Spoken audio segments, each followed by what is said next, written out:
आप देख रहे हैं TNB। आजाद सरकशों की खाक में इज्जत मिलाई है, मैं वो रावण हूँ जिससे कांपती सारी खुदाई है। अब हम जब ग्राउंड बुक करते हैं तो उस ग्राउंड बुकिंग के साथ ये 5 लाख रुपए, मिनिमम 5 लाख रुपए वन टाइम का उन्होंने जमा करने का उसमें क्लॉज दिया है। DPCC का सर्टिफिकेट उन्होंने उसके लिए मांगा है, प्लस उसके लिए बैंक गारंटी मांगी है, जो कि लगभग सभी रामलीलाओं के लिए असंभव सी चीजें हैं। इस लीला के माध्यम से अपने बच्चों में कोई ऐसे संस्कार लाना चाहते हैं जिससे कि हमारे धर्म की रक्षा हो, एक हमारा सुंदर देश बने, सुंदर समाज बने, सुंदर परिवार बने हमारा। तो ये सबसे बड़ा अवसर होता है कि मैं 10 दिन के अंदर जो है यहाँ कलाकारों के माध्यम से अपने आने वाली जनरेशन को हम बताते हैं कि इस तरह से हमारे देश में, हमारे काल में, प्राचीन काल में ऐसा हुआ है, ऐसे ऐसे आदर्श पुरुष यहाँ पर जन्म लिए हैं जो हमें एक दिशा निर्देश दिया है। और इतनी मंदे के अंदर और कोरोना काल के अंदर जो हम रामलीला कर रहे हैं 22वीं, तो हमारी हिम्मत है, हम जो लोगों को पैसा किस तरीके से इकट्ठा करके पैसा लेकर के आएंगे, तो उसमें गवर्नमेंट को सोचना चाहिए।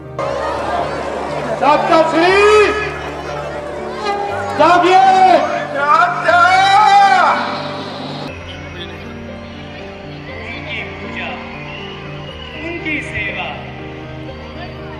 वो साधन साध्य आराध्य मेरे। जब हम सारी चीज़ें अपनी जितनी प्रोफाइल है हम उसको फिल कर लेते हैं, फिल करने के बाद जब पेमेंट का ऑप्शन आ रहा होता है वहीं वो बैंक गारंटी और DPCC का सर्टिफिकेट मांगते हैं, जो कि अभी तक ना तो DPCC ने कोई इस तरह के सर्टिफिकेट का कोई परफॉर्मा अलाउ कराया है और ना ही बैंक वालों को कोई इस तरह की हिदायत दी गई कि आप रामलीला कमेटियों को बैंक गारंटी बना करके दें।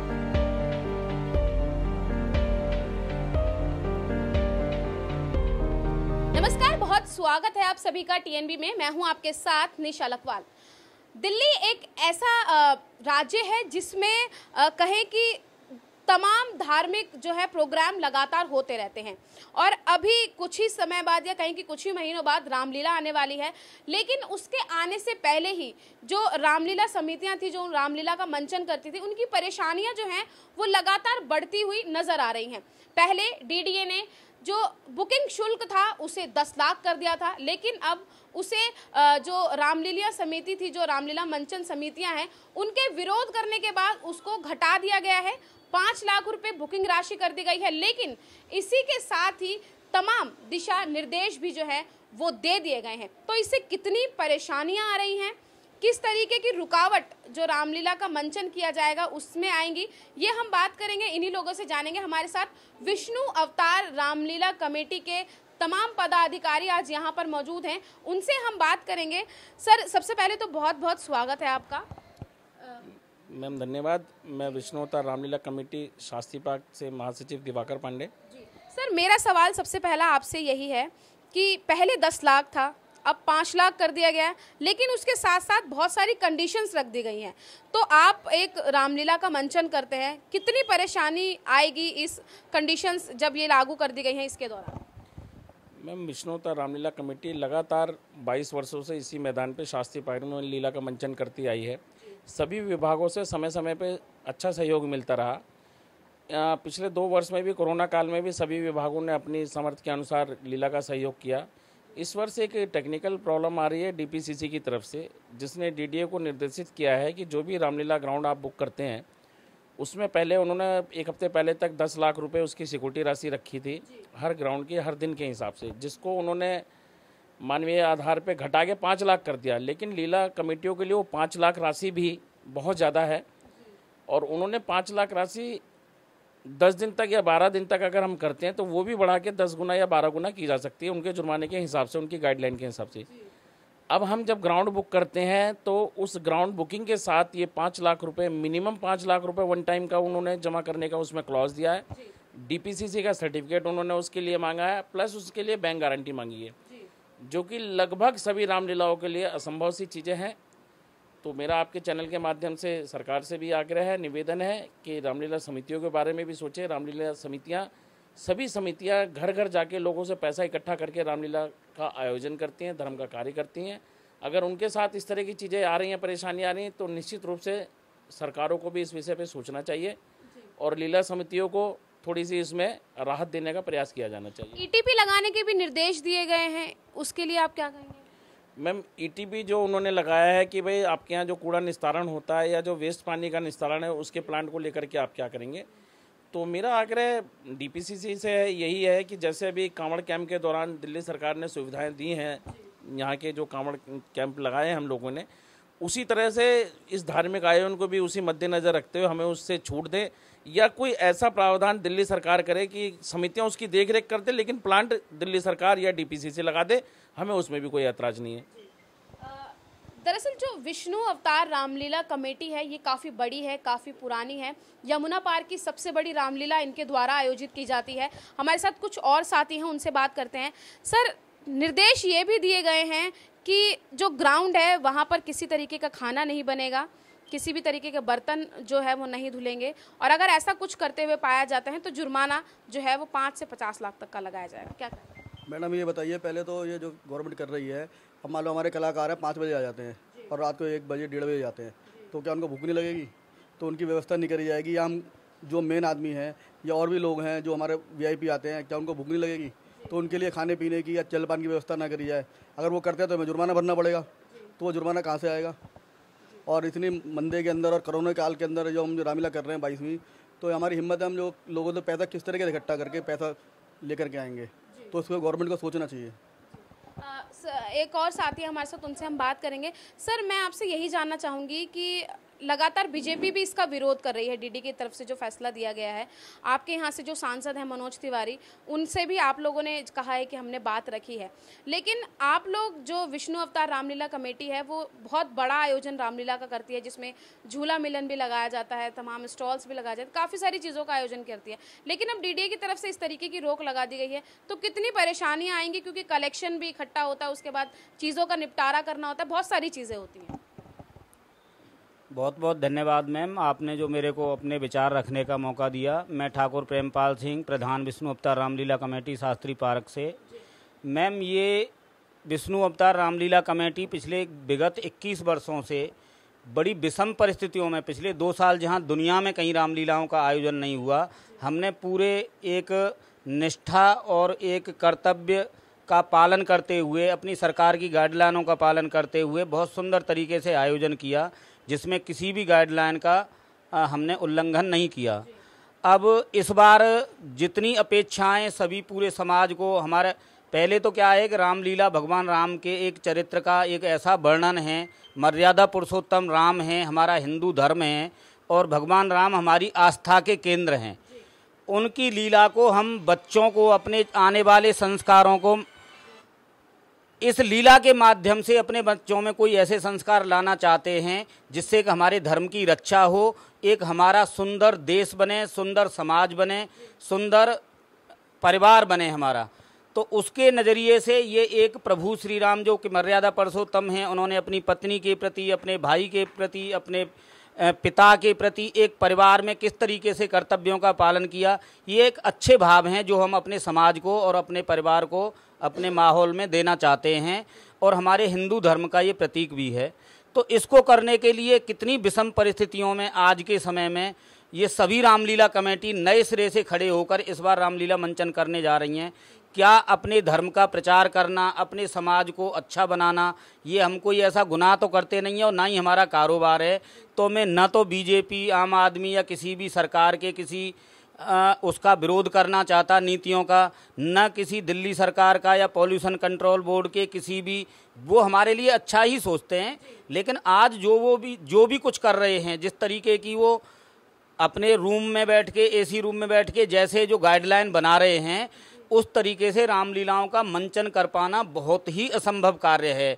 मेरा तो सिर्फ इतना अनुरोध है कि 5 लाख 10 लाख ये सारी चीज़ें, ये गाइडलाइन, खाना नहीं मिलेगा, पानी नहीं, उन्हें तो बल्कि एक और सहयोग देना चाहिए कि एक बहुत सुंदर और हमारे समाज को आगे अच्छा मार्ग प्रशस्त करने के लिए जो आयोजन किए जाते हैं, इनमें जिस भी संस्था का जो सहयोग हो सकता है, पॉल्यूशन कंट्रोल बोर्ड हमारा जो हमें सहयोग दे सकता है कि हम आपके लिए ये व्यवस्था करके देते हैं, दिल्ली सरकार हमें जो सुविधा दे सकती है, जैसे कि उन्होंने बहुत सुंदर तरीके से अभी पीछे कावड़ कैंपों में दिया भी है। तो मेरा सभी दिल्ली विकास प्राधिकरण से, दिल्ली पॉल्यूशन कंट्रोल बोर्ड से, दिल्ली सरकार से, केंद्र सरकार से, हमारे सांसद जी से विशेष रूप से आग्रह है कि ये एक हमारा हिंदू धर्म के आस्था का प्रतीक जो पर्व है दशहरा और राम की जिसमें लीला का मंचन किया जाता है, इसमें हमारा भरपूर सहयोग करने की कोशिश करें, न कि हमें नई नई कानूनी पेचीदगियां में उलझा के हमारे को और कष्ट देने की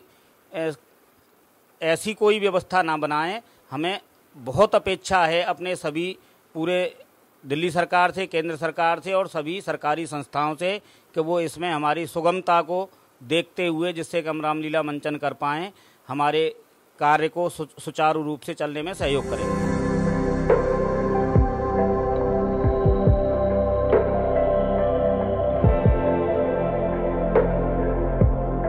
विष्णु अवतार रामलीला कमेटी के एक और पदाधिकारी इस वक्त हमारे साथ हैं, इनसे हम बात करते हैं।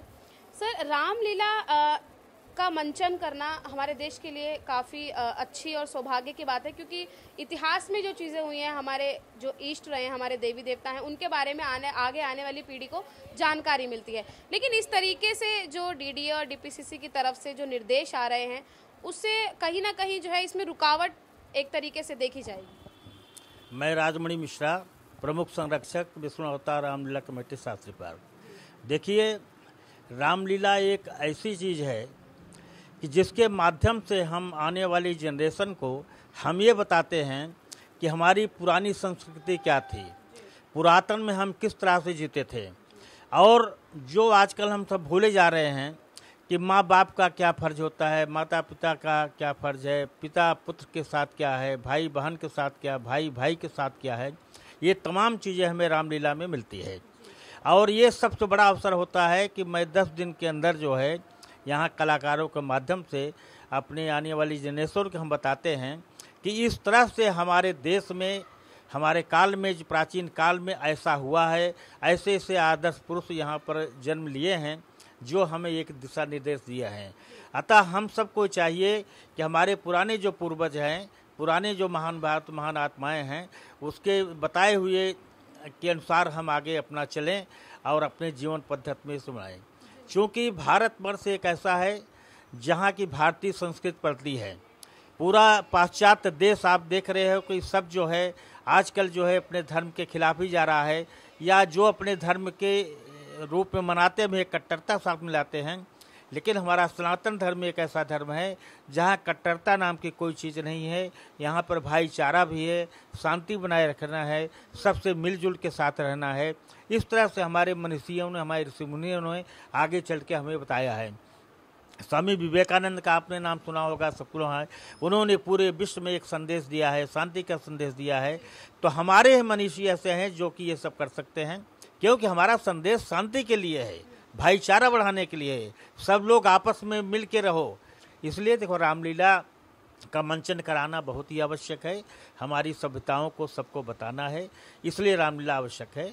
और जैसा कि आपने प्रश्न किया कि जो है यहाँ पर जो है कब्जा जो है एनजीटी वाल किया हुआ NHI ने, तो जब यहाँ पर उन्होंने अपना यहाँ करके यहाँ पर बाउंड्री वाल कर रहे थे, उस समय हमारे रामलीला के लोग जो है सब इकट्ठा हुए और पूरी कॉलोनी के लोग यहाँ पर इकट्ठा हुए, और सबकी यह इच्छा थी कि यहाँ पर जो है इसके आबादी के अंदर जो है इस तरह का प्रोजेक्ट नहीं लगना चाहिए। तो लेकिन सर, अभी तो वहाँ काम चल रहा है हाईवे का, तो फिर जो विष्णु अवतार रामलीला है ये कहीं और होगी या वहीं पर की जाएगी, या कुछ एरिया जो है वो लिया जाएगा? देखिए, जब उस समय हम लोग ऑब्जर्वेशन किए थे तो उसमें सांसद जी के पास ये बातें गई थी, तो सांसद जी के साथ बैठ करके हम लोगों ने जो तय किया था कि यहाँ का जो है MD था, प्रोजेक्ट डायरेक्टर जो था, जैन जो थे, उन्होंने आश्वस्त किया कि ऐसा है कि रामलीला के समय में हम 1 महीने के लिए आपको जितनी जगह जरूरी होती है उतनी जगह मैं आपको दे दूंगा और ये प्रोजेक्ट चलने दो। तो सांसद जी ने कहा कि भाई ये प्रोजेक्ट भी हमारा है, रामलीला भी हमारी है, आप लोग भी हमारे हो, क्योंकि क्षेत्र उनका है, तो इसलिए ऐसा है कि इनको दे दीजिए, समय आने पे अपना खाली कर देंगे। डीडीए के उसी पार्क में विष्णु अवतार रामलीला का मंचन जो है वो किया जाएगा। काम बेशक चल रहा है, लेकिन मंचन जो है वो उसी ग्राउंड में किया जाएगा, जैसे कि विष्णु अवतार रामलीला के जो पदाधिकारी उनसे बात करने से पता चला है। सर, अभी हाल फिलहाल में एक खबर और आई थी जिसमें ये चीज़ सामने आई थी कि जो रामलीला मंचन समितियां हैं उन्होंने डीडीए पे आरोप लगाया कि गैर कानूनी तरीके से डीडीए जो है वो वसूल रहा है पैसे। लेकिन वहीं डीडीए का ये भी कहना है कि कोई शुल्क जो है वो बुकिंग का नहीं लिया जा रहा है, सिर्फ कुछ वर्ग किलोमीटर या कुछ फीट के हिसाब से पैसा जो है वो लिया जा रहा है। हालांकि आखिरी में वो पैसा भी वापस कर दिया जाएगा। तो सर मैं ये पूरी चीज़ समझना चाहूँगी कि किस तरीके से आप लोग काफ़ी समय से रामलीला करते आ रहे हैं, तो ये चीज़ किस तरीके से आप लोग उनको पैसे देते हैं या लिया जाता है, या वो चीज़ रिफंड होती है या नहीं होती है, ये मैं आपसे समझना चाहूँगी। मैम ये बात तो ठीक है कि पहले डीडीए का हो या निगम का जो भी ग्राउंड हो सब ऑफलाइन बुक हुआ करता था, तो उस दौरान तो पेमेंट लेने और देने दोनों में समस्याएं आया करती थी।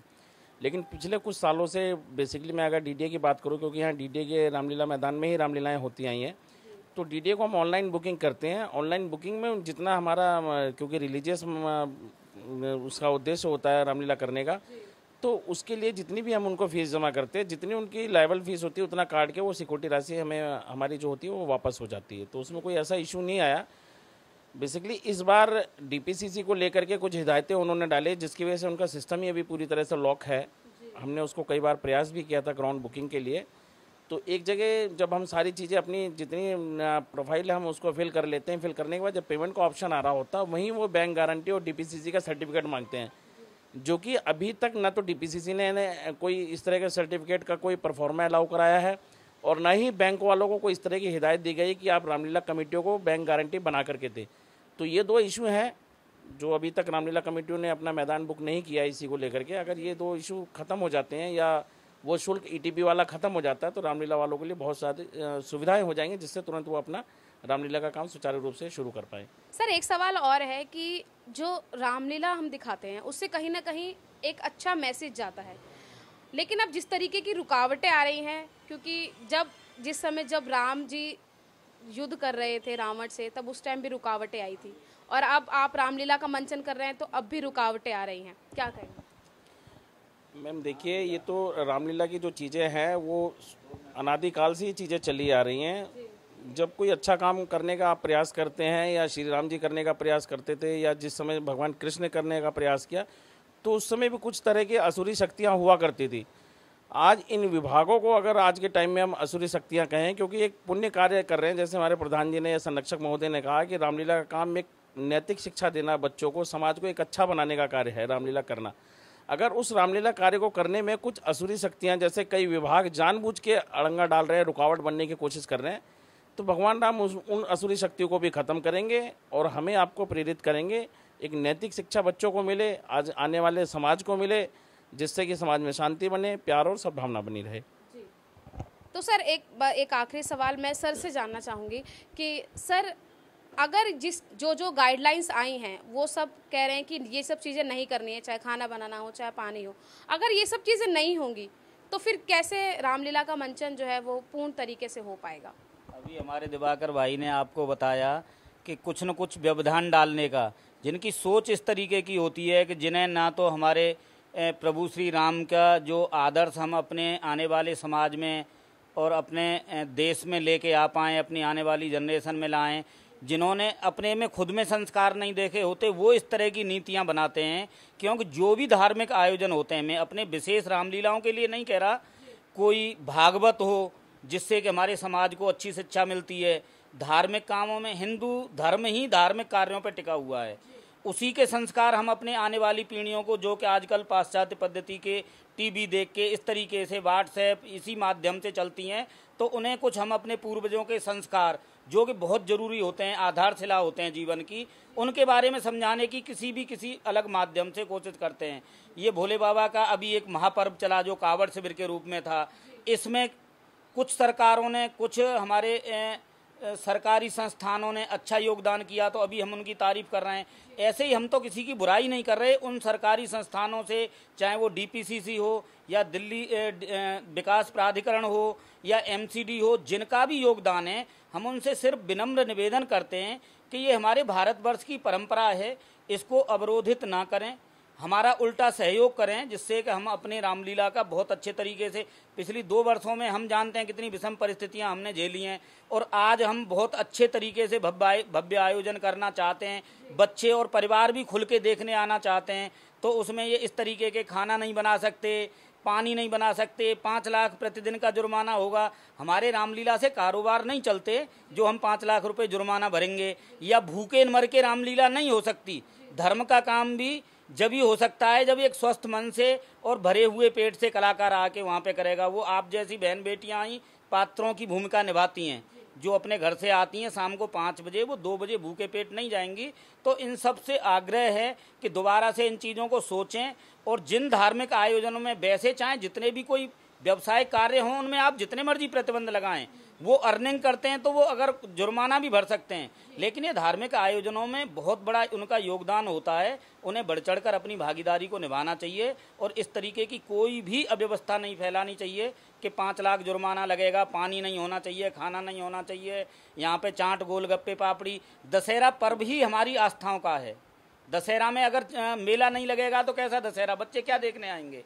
वो तो हमारी संस्कृति को भी खत्म करना चाहते हैं। विष्णु अवतार रामलीला कमेटी के पदाधिकारी आज हमसे बातचीत कर रहे थे। शास्त्री पार्क में शास्त्री पार्क के डीडीए एक पार्क है, उसमें इस रामलीला का मंचन जो है वो हर साल बड़े ही भव्य तरीके से किया जाता है। लेकिन जो डीडीए की तरफ से, डीपीसीसी की तरफ से जो दिशा निर्देश लगातार सामने आ रहे हैं, उसको लेके कहीं ना कहीं विष्णु अवतार रामलीला कमेटी की परेशानियां जो हैं वो बढ़ती हुई नजर आ रही हैं। लेकिन इसी के साथ ही उन्होंने तमाम तरीके की बातें भी आज अपनी यहाँ पर रखी हैं। उन्होंने कहा है कि जिस तरीके से जो नियम लागू किए जा रहे हैं वो कहीं ना कहीं बिल्कुल भी ठीक नहीं है, क्योंकि जब कलाकार कोई आता है और वो अपनी कला का प्रदर्शन करता है तो जैसे कहते हैं ना कि भूखे पेट ना होए भजन गोपाला, तो वही हिसाब है कि जब तक जो कलाकार है वो खाना नहीं खाएगा, पानी नहीं पिएगा, तो वो अपनी कला का प्रदर्शन जो है वो कैसे करेगा। तो ये सब इनकी राय थी। आप इस इंटरव्यू में सुन ही चुके हैं कि किन परेशानियों का सामना जो है विष्णु अवतार रामलीला कमेटी को करना पड़ेगा। इसी के साथ ही मैं आपको एक चीज़ और बता दूं कि दिल्ली में अगर देखा जाए तो लगभग 650 के आसपास रामलीलाओं का मंचन जो है वो किया जाता है। इसी के साथ ही लगभग 500 के आसपास दुर्गा के पंडाल लगते हैं जो कि पंजीकृत है, सरकार की निगरानी में है। और इसी के साथ ही लगभग 150 के आसपास जो है वो गणेश चतुर्थी पे गणेश जी के पंडाल जो हैं वो भी लगते हैं। यानी कि आप देख सकते हैं कि इतनी बड़ी संख्या में धार्मिक जो है आयोजन होते हैं और उसके बावजूद इस तरीके से नियम कायदे जो है वो सामने आते हैं। तो कहीं ना कहीं ये परेशानी है और अब देखना यही रहेगा कि आखिर जिस तरीके से परेशानियां जो सामने आ रही हैं इसका निवारण कैसे होगा, क्योंकि रामलीला मंचन समितियों के सभी सदस्य जो हैं वो लगातार डीडीए का विरोध जो है वो कर रहे हैं और कह रहे हैं कि कहीं इस चीज़ को कम किया जाए, क्योंकि इससे हमें काफ़ी आगे चल के परेशानियों का सामना जो है वो उठाना पड़ेगा। क्योंकि रामलीला एक ऐसा मंचन है, रामलीला का ऐसा मंचन यहाँ पे किया जाता है जिससे हमारी आगे आने वाली पीढ़ी को कहीं ना कहीं हमारे जो भगवान है, श्री राम है, उनके किरदार का पता चलता है, किस तरीके से उन्होंने अपने वचनों को निभाया था उसका पता चलता है। इस पूरे मुद्दे पर आप क्या सोचते हैं, अपनी क्या राय रखते हैं, हमें कमेंट बॉक्स में ज़रूर बताइएगा। और आपके हिसाब से डीडीए जो ये लगातार बुकिंग शुल्क बढ़ा रहा है उसको लेकर आप क्या राय रखते हैं, हमें कमेंट बॉक्स में ज़रूर बताइएगा। फिलहाल के लिए बस इतना ही। आप देखते रहिए टीएनबी। धन्यवाद। हमारे ताज़ा अपडेट्स पाने के लिए चैनल को सब्सक्राइब करें, बेल आइकन प्रेस करें, वीडियो को लाइक और शेयर करना ना भूलें।